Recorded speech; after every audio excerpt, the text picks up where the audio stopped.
अस्सलाम वालेकुम मेरी सारी यूट्यूब की फ्रेंड्स को मेरा बहुत बहुत सलाम। सबके लिए बहुत सारी ब्लेसिंग और सबके लिए बहुत सारी दुआएं। और आप लोग बताएं कैसे हैं आप लोग, कैसा गुजर रहा है। अब आप लोग ये सोचोगे रात का टाइम हो रहा, अंधेरे में ये क्या कर रही है, बीच पे ये कहाँ आई हुई है, क्यों आई हुई है, क्या करने आई हुई है। इंशाल्लाह मैं अभी आपको पूरी डिटेल बताऊंगी कि मैं कहाँ आई हूँ, क्यों आई हूँ, क्या आई हूँ।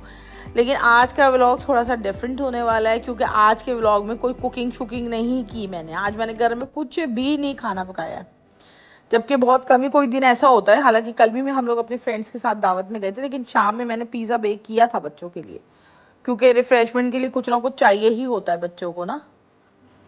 तो मैं अभी आप लोगों को बताऊंगी कि मैं यहाँ पे क्यों आई हूँ। देखें कितना पीसफुल बीच है यहाँ पे, लोग देखें जहाँ जिसका दिल चाहता है बैठ जाता है। ये वॉकवे बनाए हुए हैं इन्होंने।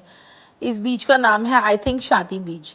अब ये जो शाती बीच है ना, ये हमारे घर से ज़्यादा दूर नहीं है, लेकिन इसके साइड्स में ना होटल्स बहुत बने हुए हैं। डब्ल्यू मस्कत होटल बना हुआ है इधर, कॉन्टिनेंटल क्या है, इंटर कॉन्टिनेंटल पता नहीं क्या वो रेस्टोरेंट होटल है। होटल्स बहुत हैं यहाँ पे। और ये देखें नेक्स्ट सीन में हम घर में आ गए। हम अब से व्लॉग शुरू कर रहे हैं असल में। देखें अब ये व्लॉग जो है ना, मेरे हस्बैंड को खान साहब को आज दौरा पड़ा था, कहेंगे मैं तुम्हारे लिए कबाब तल के लाता हूँ। मैंने कुछ खाया हुआ नहीं था, कहेंगे नहीं मैं लाता हूँ तुम्हारे लिए कबाब तल के। मैंने कहा अरे इतनी नहीं, इतनी मेहरबानी किस लिए। तो खैर बहरहाल बेचारे कबाब फ्राई करने लगे। मेरे लिए मोज़रेला स्टिक्स पड़ी हुई थी, कहने लगी लाओ मैं ये फ्राई करके तुम्हें खिलाता हूँ, थोड़ा सा तुम कुछ खा लो।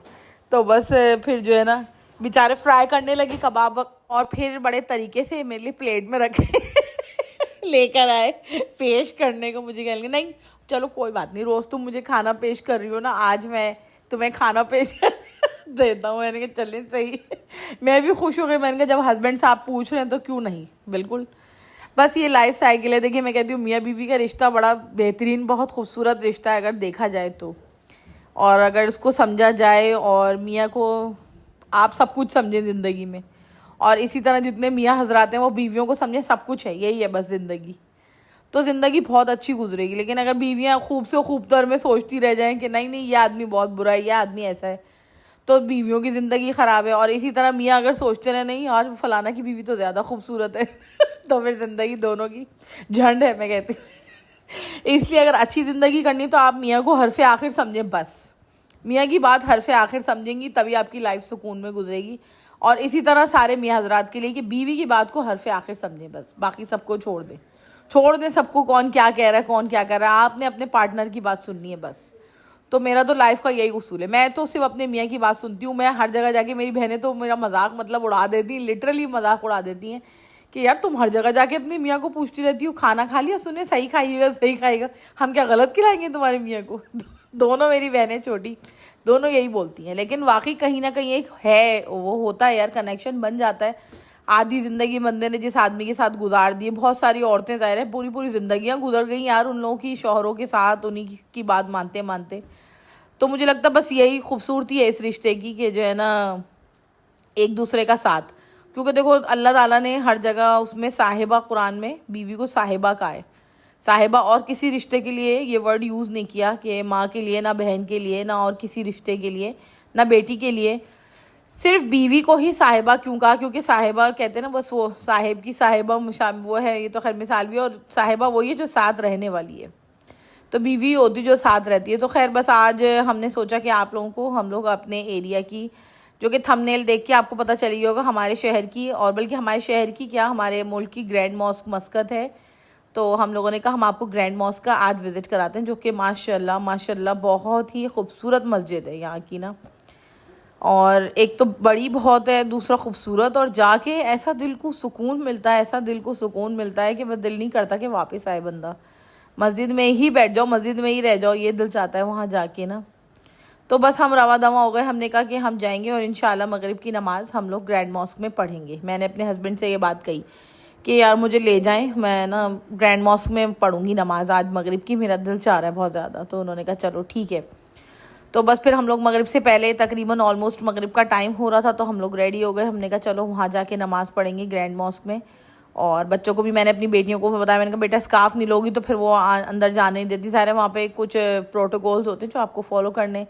तो एक बच्चे भी सारे नंगे सर नहीं जा सकते वहाँ, दुपट्टा सब ने ओढ़ना ही है। और बल्कि मेरी बड़ी वाली बेटी हाफ स्लीव्स की टी शर्ट पहनी हुई थी, तो उसको भी वो जो बाहर बैठी थी लेडी, बहुत ही अच्छी खातून थी बेचारी, वो कोई अरबी थी, उन्होंने मेरी बेटी का दुपट्टा सेट किया पूरा उसका, उन्होंने कहा हाफ आसीन है, तुम्हारे बाजू नज़र आए, तुम अंदर नहीं जा सकती हो। लेकिन उन्होंने पिन लाई और उस पूरा दुपट्टा उसका सेट किया स्कार्फ, और फिर वो उसको अंदर लेकर गई।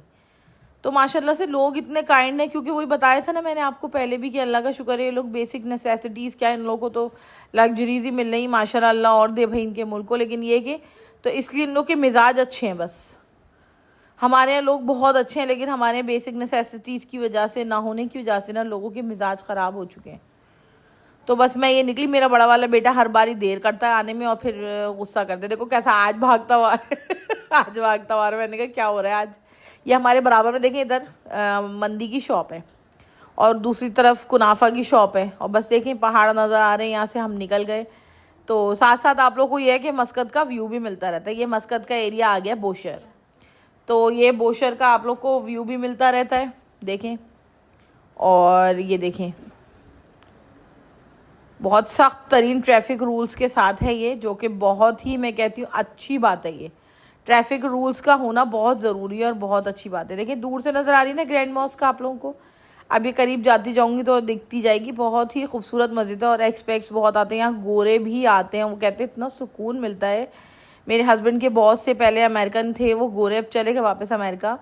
तो वो कहते थे मैं ना ग्रैंड मॉस्क में जाके बैठते, तो गोरे थे और क्रिश्चियन थे, लेकिन इतने अच्छे बंदे थे। मैं कहती हूँ हज़ारों करोड़ों लोगों से वो अच्छे थे, बहुत अच्छे बंदे थे। तो वो जो है ना, वो कहते थे मैं यहाँ पर ग्रैंड मॉस्क में आके बैठ जाता हूँ और मुझे इतना सुकून मिलता है यहाँ पे, मैं अपनी वाइफ के साथ यहाँ आके बैठ जाता हूँ ग्रैंड मॉस्क में। तो वो भी बेचारे ये बात बताते थे, और वाकई ग्रैंड मॉस्क ऐसी जगह है, यहाँ बहुत सुकून मिलता है। और यहाँ जब मैं पहली दफ़ा आई थी तो मुझे इतनी प्यारी लगी थी ये मस्जिद, इतनी प्यारी लगी थी। और मैंने इस मस्जिद में बैठ के, मुझे अभी तक याद है, मैंने इस मस्जिद में बैठ के ये दुआ मांगी थी कि या अल्लाह मेरी अगली डेस्टिनेशन बैतुल्ला शरीफ और मस्जिद नबवी बनाइएगा। इतनी खूबसूरत मस्जिद देखने के बाद अब मेरी आंखों को वो देखने की तरफ है, और अल्लाह ने मेरी दुआ भी कबूल की। फिर माशाल्लाह से फिर मैं गई बैतुल्ला शरीफ में और मस्जिद नबवी मैंने देखी फिर उसके बाद। तो इसलिए आज मैं आप लोगों को ये वाली मस्जिद दिखाने लेके आई हूँ। और मस्जिद में इतना वो है, खामोशी बिल्कुल, लोग हैं बहुत, लेकिन टू मच कहते हैं ना जिसे, पीस ऑफ माइंड, और बहुत ही ज़बरदस्त, बस बहुत अच्छा एक्सपीरियंस है। अगर कोई मस्कत आए तो वो ज़रूर मस्कत की ग्रैंड मॉस्क को विज़िट करे। और इसके अंदर बहुत सारी चीज़ें हैं। मस्कत की ग्रैंड मॉस्क में पहले दुनिया का सबसे बड़ा यहाँ पे कारपेट डला हुआ था, जो 1 पीस में था, दुनिया का सबसे बड़ा था वो। लेकिन अब जो है ना, और मेरे ख्याल दूसरे या तीसरे नंबर पे आ गया है। अब और किसी मस्जिद का मेरे ख्याल हो गया फर्स्ट नंबर पे। और मुझे लगा कि शायद ये लोग जाने नहीं दे रहे एक्सपेक्ट को बगैर कोई टिकट वगैरह के, लेकिन आज जाने दे रहे थे नमाज़ पढ़ने के लिए। कुछ और वो प्रोटोकॉल्स से उनके ये नहीं थे। तो बस ये हम चल पड़े, देखें लोग नमाजी सारे जा रहे हैं और हम भी चल पड़े। जबकि लेडीज़ की अलग प्रेयर रूम, लेडीज़ का अलग वज़ू खाना, लेडीज़ का अलग पोर्शन, जेंट्स का अलग पोर्शन। ये बस देखें एंट्रेंस है। और जगह जगह आप लोगों को इन लोगों का ट्रेडिशन नज़र आएगा, ओमानी ट्रेडिशन हर जगह नज़र आएगा आप लोगों को ना इनका, कि ये लोग बिल्डिंग्स भी बनाते हैं तो ये लोग ऐसी बनाते हैं कि देख के पता चल जाए कि हाँ ये ओमान की बिल्डिंग है। क्योंकि ये लोग जो है ना, कंस्ट्रक्शन बहुत खूबसूरत, देखें कितनी खूबसूरत कंस्ट्रक्शन है इसकी, लेकिन वही इन लोग के ट्रेडिशनल स्टाइल में ही है। कुछ ऐसा नहीं है कि आप लोगों को महसूस ना हो कि आप किसी और मुल्क में। ओमान में आप लोगों को महसूस होगा कि आप ओमान में ही हैं और किसी मुल्क में, क्योंकि इनकी एक स्पेशल वाइब है, इनका एक स्पेशल वो तरीका है, इनका एक स्पेशल आर्किटेक्चर है, जिसकी वजह से आपको महसूस हो जाता है कि ओमान में आए हुए हैं। और भी जीसीसी कंट्रीज़ हैं, सब बड़े अच्छे हैं। अबू धाबी बहुत प्यारा है, और दुबई तो ज़ाहिर है पता ही है सबको है ही हसीन। इसके अलावा रियाद भी अच्छा है, लेकिन ये कि जो मस्कत के जो आर्किटेक्चर है ना, वो आपको अलग बता देता है कि ये मस्कत है। अब ये ग्रैंड मॉस्क में हम आ गए। यहाँ वज़ू खाना था और लेडीज़ का वॉशरूम था, लेकिन मस्जिद जो थी वो सामने, वो प्रेयर हॉल जो था वो सामने था। तो बस हम लोग यहाँ प्रेयर हॉल की तरफ जाने लगे और इतना अच्छा लग रहा था, इतना मेरा दिल वो हो रहा था सुकून में बहुत, यानी कि समझें तो बहुत अच्छी वाइब थी और बहुत मज़ा आ रहा था। यहाँ का जो सुकून है वो कहीं का नहीं है। मस्जिद में आते ही एकदम ठंडी ठंडी हवाएं लगने लगती हैं और इतना अच्छा महसूस होता है, इतना अच्छा महसूस होता है। और ओमान को तो लोग कहते हैं कि यहाँ के बादशाह को नबी सल्लल्लाहु अलैहि वसल्लम ने जब भेजा था अपनी नबूवत का वो दावत दी थी, तो कहते हैं कि बग़ैर किसी उज़र के, उस वक्त के जो यहाँ के बादशाह थे ना, उन्होंने बग़ैर किसी उज़र के इस्लाम को कबूल कर लिया था, जिसकी वजह से इनके मुल्क को नबी सल्लल्लाहु अलैहि वसल्लम ने दुआएं दी थी। कि इनके मुल्क में कभी परेशानी ना आए, हमेशा इनके मुल्क में खुशहाली रहे, लोग आराम से रहें, सुकून से रहें। और भी बहुत सारी नबी सल्लल्लाहु अलैहि वसल्लम में दुआएं दी थी जो इनके एयरपोर्ट पे नस्ब है। इंशाल्लाह मैं जब जाऊंगी तो मैं आप लोगों को दिखाऊंगी। देखें कितना खूबसूरत व्यू है, देखा आप लोगों ने। और इतना प्लांट्स वगैरह हर चीज़ लगा के रखते हैं। पिछली दफ़ा मैं यहाँ पे आई थी तो मुझे एक फ़्रांस की बंदी मिली थी, वो फ़्रेंच बंदी थी और फ़्रेंच मुस्लिम हुई थी, वो कन्वर्ट थी। तो अचानक मेरी उससे दोस्ती हो गई थी, बातचीत हो गई थी। फिर मैं थोड़ा बस वही लैंग्वेज, वो थोड़ा इंग्लिश थोड़ा फ्रेंच स्टाइल में बोल रही थी, तो मुझे थोड़ा समझने में प्रॉब्लम हो रहा था उसकी बात ना। लेकिन यह है कि बड़ी अच्छी बंदी थी। वो बता रही थी मैं बहुत मुल्कों में घूमी हूँ, लेकिन जितना अच्छा मुझे ओमान लगा ना, मुझे और कोई मुल्क इतना अच्छा नहीं लगा। वो फ्रेंच बंदी जो फ्रांस से यहाँ आई है, वो मुझे ये बात बोल रही है कि मुझे, और भी मैं जीसीसी कंट्रीज़ में गई लेकिन मुझे ओमान बहुत अच्छा लगा है। और ये शूज़ उतारने की जगह थी, यहाँ पे आप शूज़ उतारें और यहाँ पे शूज़ अंदर रख दें, उसके बाद जाते टाइम आप अपने शूज़ ले लें। सब लेडीज़ अलग थी, जिनके बच्चे छोटे हैं उनके लिए अलग एक वो बना देते हैं लोग पोर्शन ना, कि जैसे अगर कोई कॉन्सेंट्रेट करना चाह रहा है तो उसकी इबादत में खलल ना आ जाए। बस ये अंदर का मैं एम्बियंस ज़्यादा आप लोग को दिखा नहीं पाई हूँ, क्योंकि यहाँ पर ना लेडीज़ थी ना, नमाज़ें पढ़ रही थी, तो इसलिए मेरा दिल वो नहीं हो रहा था कि मैं आप लोगों को दिखाऊं। तो बस फिर मैं ज़्यादा दिखा नहीं पाई। लेकिन ये है कि बहुत खूबसूरत थी, बड़ा पीसफुल था अंदर का ये वो पोर्शन ये था।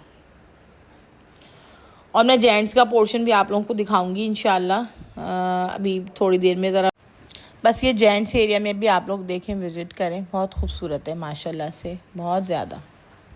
और ज़ाहिर है जेंट्स में देखिए पर्दे वगैरह को कोई इतना वो नहीं होता ना, तो इसलिए भी मैंने अपने बेटे से कहा थोड़ी वीडियो बना लाना, ताकि जेंट्स वाला पोर्शन भी, ज़ाहिर है मैं तो देखा नहीं था, और लेडीज़ अपने पोर्शन में जाती। मैट देखिए कितना खूबसूरत, ये सबसे बड़ा मैट था दुनिया का एक टाइम में, कि ये 1 पीस में इतना बड़ा मैट किसी मस्जिद में नहीं था दुनिया की। लेकिन अब ये शायद 2nd या 3rd नंबर पे आ गया है, क्योंकि अब और मसाजिद में हो गई हैं बड़े बड़े मैट्स ना। लेकिन देखें कितना खूबसूरत इसका बहुत खूबसूरत इसका इंटीरियर, और बहुत ज़बरदस्त देख के लग जाता है कि हाँ यार अरब मस्जिद में, ठेठ अरब मस्जिद वाली वाइब इस मस्जिद की है। और इतना खुला है इसमें, पता नहीं कितने लोग आ सकते हैं, हज़ारों लोग आ सकते होंगे इस मस्जिद में, तो हज़ारों लोगों की कैपेसिटी है। और बहुत खूबसूरत है। ईद पे भी ये मस्जिद में जो यहाँ के बादशाह थे ना, वो ईद पे नमाज़ पढ़ने यहाँ पर आए थे। और मैं सोचती हूँ वीडियो में अगर देखते तो कितना अच्छा लग रहा होता, सारे ओमानी ड्रेस के अंदर सारे लोग नमाज़ पढ़ रहे, बहुत खूबसूरत लगते हैं माशाल्लाह से। जो ओमानी ड्रेस के अंदर ब्यूटी है ना, मुझे लगता है वो किसी में नहीं है। इन लोगों के जो ड्रेसेस होते हैं ना वाइट कलर के, जो ये लोग पहनते हैं, वो बहुत प्यारे होते हैं ओमानी जुब्बे।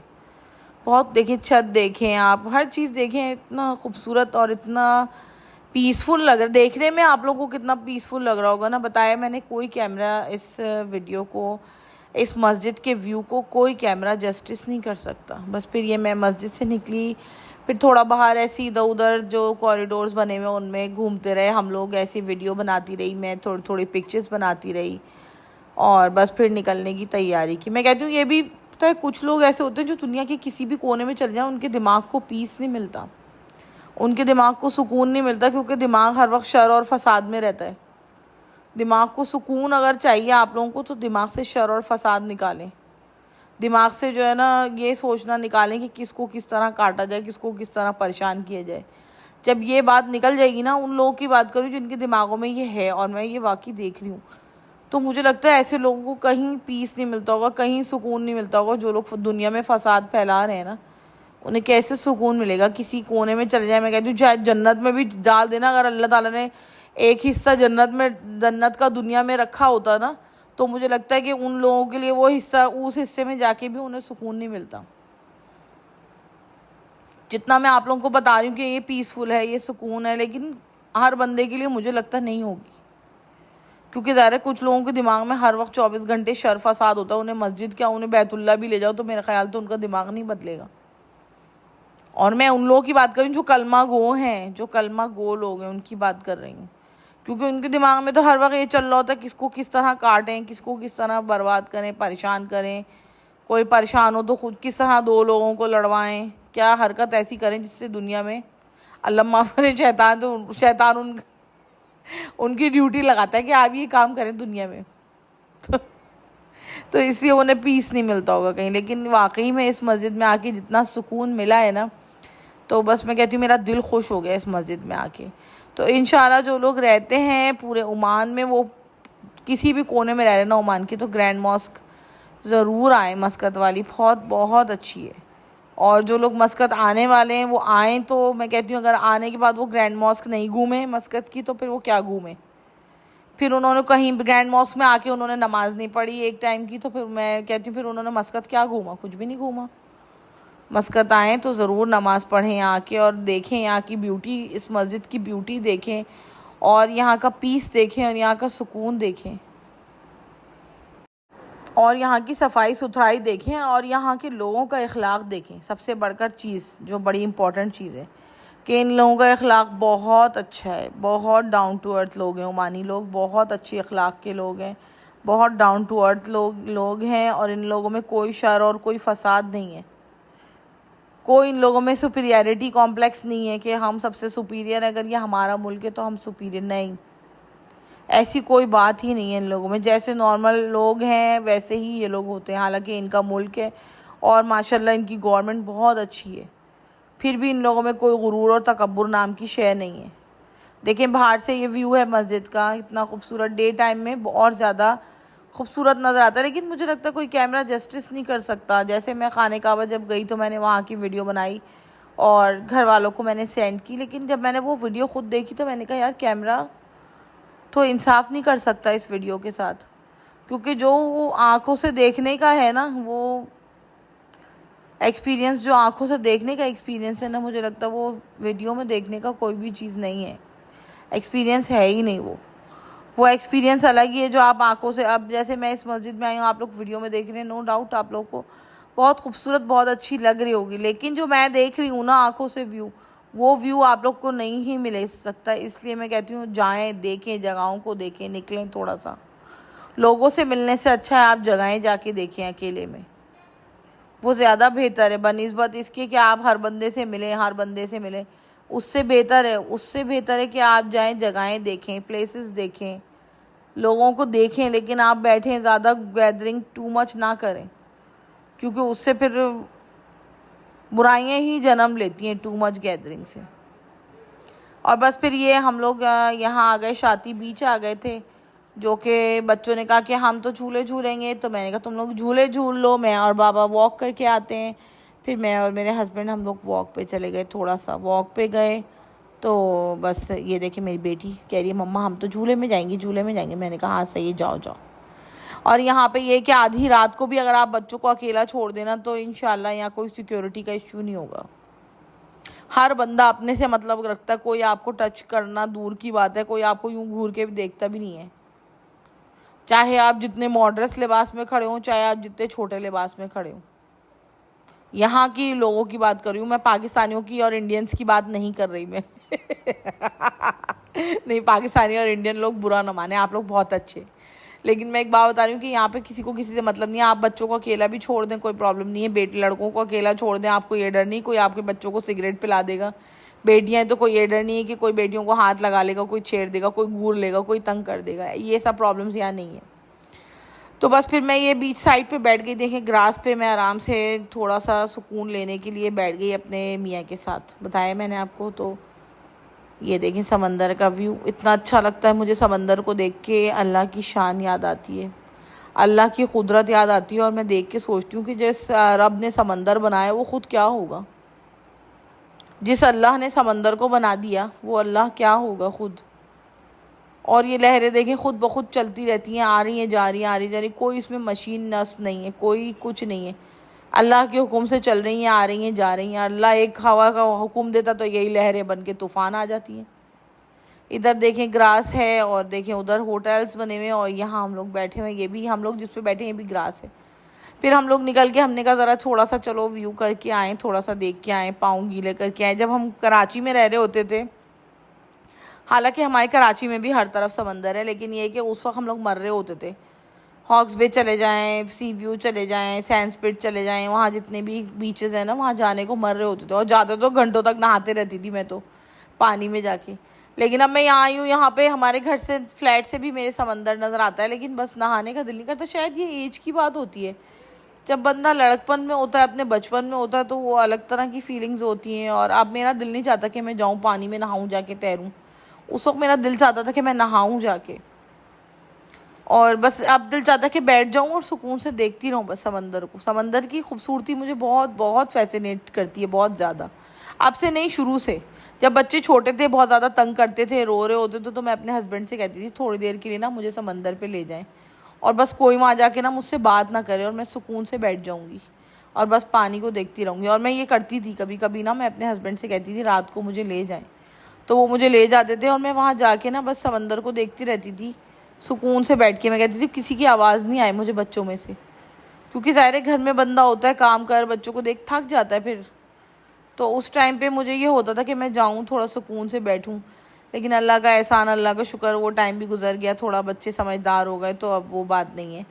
लेकिन देखें, कहते हैं ना कि कोई चीज़ आपको पसंद होती है ना, तो वो हमेशा अच्छी लगती ही है। मुझे अभी तक समंदर अच्छा लगता है, और मैं शुक्र अदा करती हूँ कि मैं ऐसी जगह आई जहाँ समंदर तो है, कम से कम। कुछ भी ना हो ना, बस समंदर हो, तो बंदा मुझे लगता है जी सकता है। खुले समंदर में भी कोई रह जाए ना, वो जी लेगा, कभी ना कभी निकल आएगा वहाँ से, कोई ना कोई बीच ढूंढ लेगा। बस ये हम लोग यहाँ घूम रहे थे, यहाँ पे एक क्रैब देखें भागता भागता, बच्ची नहा रही थी, उनकी बच्ची के पास जाने लगा, फिर मुझे बताना पड़ गया उनको। मैंने कहा भैया आपकी तरफ क्रैब आ रहा है, फिर वो भी बेचारे उठे भागी। फिर हम लोग यहाँ आ गए, ये रेस्टोरेंट है इंडियन रेस्टोरेंट, और इसका नाम है अल हवास। क्योंकि मैंने आप लोगों को बताया था कि I love Indian food after Pakistani food, और after Pakistani food I love Indian food. अगर मुझसे को पूछे मेरा सेकंड फेवरेट, तो मैं यही बताऊंगी कि इंडियन फूड, और थर्ड फेवरेट चाइनीज़ फूड। तो इसलिए ये हम लोग इंडियन रेस्टोरेंट आ गए थे, जो कि बड़ा ही मज़ेदार होती है इसकी ग्रिल्ड चिकन। तो ये हम लोग आ गए थे सिला मशवरा करके, क्योंकि हमारे जब हम लोग बाहर खाना खाने जा रहे होते हैं, बड़ी लड़ाइयाँ होती हैं। आधे लोग कहते हैं कि हमें वहाँ जाना है, बिरयानी बर्गर वाली शॉप पे जाना है, आधे लोग कहते हैं हमें कढ़ाई खानी है, और आधे लोग कहते हैं हमें चाइनीज़ खानी है, और आधे लोग कहते हैं कि हमें सिर्फ बोटियाँ खानी है। ऐसी जगह जाओ जहाँ सिर्फ बोटियाँ ही बोटियाँ हों, तो बहुत मसला होता है, इसलिए ना फिर बड़ी मुश्किल से। और आधे लोग ये भी कहते हैं कभी कभी कि पिज़्ज़ा खाना है हमें। तो इसलिए हम सुलह मशवरे के साथ यहाँ पर आ गए अल हवास पे। मैंने कहा जिसको जो खाना हो खा लेना, क्योंकि यहाँ बिरयानी भी होती है, इंडियन स्टाइल की होती है, खैर अच्छी होती वो भी, लेकिन बस बिरयानी कराची वाले हैं तो उनको कराची की ही बिरयानी अच्छी लगेगी। तो खैर बहरहाल इंडियन बिरयानी मुझे तो खैर अच्छी लगती है। इंडियन बिरयानी भी थी यहाँ पे, ग्रिल्ड चिकन बहुत मज़े का होता है। इसके अलावा यहाँ पास्ता मेरी बेटी खाती है, पिंक सॉस पास्ता, वो भी बड़ा मज़े का होता है। और बाकी बच्चे अलग अलग चीज़ें, बेटा मेरा बर्गर ले लेता, तो वो बर्गर भी अच्छा होता है यहाँ पर। तो बस फिर ये मेरा ऑर्डर मैं करने लगी देख के। मैंने कहा सोचूं क्या मंगाऊं, क्या मंगाऊं, क्या मंगाऊं। बड़ा सोचना भी तो बड़ा मुश्किल होता है, एक तो ऑर्डर देने से पहले हर एक की चॉइस पूछो, और फिर खाना भी बंदा उतना ही मंगाए कि यार ख़त्म हो जाए, हवेस के मारे बेनतहा खाना ना नहीं मंगाओ। कब पहले मैं यही करती थी, बच्चों के चक्कर में इतना ज़्यादा खाना ऑर्डर कर लेती थी, फिर वो खाया नहीं जा रहा होता था। लेकिन अब मैं समझदार हो गई हूँ, मैं कहती हूँ भाई सब बच्चे मंगाएंगे, लेकिन देख के मंगाएंगे। जैसे हम तीनों ने, मैंने जैनब भाई ने मिलकर 2 चीज़ें मंगवाई, क्योंकि एक पास्ता इतना बड़ा डबल था और उसमें एक ग्रिल्ड चिकन मंगाई। हमने कहा तीनों एडजस्ट करेंगे। हालांकि हमने आज तो कुछ खाया हुआ भी नहीं था ज़्यादा खाना। जब छुट्टी होती है बच्चों की, खाना पीना जो है ना, या तो एक ही टाइम खाते हैं, लंच में बहुत टाइट खा लिया तो फिर डिनर में हल्का खाते हैं। अगर लंच में कुछ भी नहीं खाया, देर से नाश्ता किया, तो बहुत मुश्किल हो जाता है। अब देखिए लहसुन की चटनी देते हैं लोग और ग्रीन चटनी देते हैं ग्रिल्ड चिकन के साथ, और इतने मज़े की लगती है लहसुन की चटनी। मुझे ये लहसुन की चटनी और गार्लिक सॉस, ये 2 चीज़ें मुझे बहुत अच्छी लगती हैं, तो मैं इन्हीं से खाती हूँ। जब भी चिकन खाती हूँ ना, तो मैं ये खबूस की रोटी और ये ग्रिल्ड चिकन के साथ ये चटनी और वो गार्लिक सॉस, तो मुझे बहुत अच्छा लगता है। फिर मैंने फतूश सैलेड ऑर्डर किया था। ये देखें, ये फतूश सैलेड होता है जिसका इम्पॉर्टेंट इंग्रेडिएंट होता है अनार और वो पोमेग्रेनेट का वो डलता है मोलेसिस। और ये जो फतूश होता है, देखिए कड़क कड़क ब्राउन नज़र आ रहे हैं ना, ये रोटियों को तल के इसको फतूश बोलते हैं ये लोग, और जो कि बड़े मज़े का होता है फतूश सैलेड। और ये है फ्राइड चिकन, और ये है देखें पिंक, कितना ज़्यादा पास्ता है। अभी एक बंदा तो नहीं खा सकता ना, तो इसलिए ये पास्ता हम लोग ज़्यादा मंगवा के, और देखिए खाने के बाद क्या हाल हो जाता है टेबल का। उसकी मिसाल बिल्कुल ऐसे ही है जैसे इंसान का ज़िंदगी में होता है कितना सजा सवरा बना हुआ, बस जब मर जाता है बंदा, बिल्कुल वही मिसाल है खाने की भी। खैर खैर बस फिर हम लोग ये यहाँ से निकले, और मैं अपनी बेटी को लेके चली गई मुन्ने को अपने डोनट शॉप पे। मेरे मुन्ने को यहाँ पे, ये पूरा समझे एक तरीके से पूरी पट्टी है फूड स्ट्रीट, जैसे हमारे यहाँ बहुत सारी जगह, हमारे यहाँ तो ऐसा कुछ है नहीं। डिफेंस में एक खुली है शायद, उस टाइप का यहाँ पे मुझे लगता है, वो उस टाइप की लगती है कि यहाँ पे बहुत सारे अलग अलग मुल्कों के ना रेस्टोरेंट्स बने हुए हैं छोटे छोटे ना। तो ये बस ये डोनट शॉप पे आ गए थे, मेरे मुन्ने को यहाँ के डोनट अच्छे लगे थे, तो बस यहीं के लिए आते हैं फिर हम लोग ना। तो यहाँ डोनट लेने के लिए बैठ गए। देखिए इधर देखिए पूरा ये टर्किश रेस्टोरेंट, उधर लाहौर बिरयानी जो कि बहुत ही माठा तोबा। और ये इधर मेन रोड चल रहा है, देखा पार्किंग वगैरह कितना खूबसूरत सा बनाया हुआ है इन लोगों ने। मेंटेनेंस बहुत रखते हैं लोग हर चीज़ की ना, कि वीडियो बने तो पता लगे, प्रॉपर वाइब आए। और ये देखें इस तरफ पूरी स्ट्रीट है, उधर खाने ही खाने, और इधर सामने जाएंगे तो उधर भी सामने देखें खाने ही खाने हैं। तो अगर आप लोग को मेरी वीडियो अच्छी लग रही है तो ज़रूर मेरे चैनल को सब्सक्राइब कीजिएगा और मेरी वीडियोस को लाइक कीजिएगा। और मुझे बताइएगा आप लोग को क्या अच्छा लग रहा है, क्या नहीं अच्छा लग रहा। ओमान से रिलेटेड कुछ पूछना चाह रहे हैं, रेसिपीज़ के बारे में कुछ पूछना चाह रहे हैं, तो मुझे ज़रूर बताइएगा। मैं आप लोग के फीडबैक का इंतज़ार करूँगी और मुझे सपोर्ट करें, क्योंकि मैं तो ख़ुद नई यूट्यूबर हूँ, मुझे बहुत सारी चीज़ें भी नहीं पता, बहुत सारी चीज़ें मैं ख़ुद सीख रही हूँ, मुझे मालूम नहीं है। ओके, अल्लाह हाफ़िज़।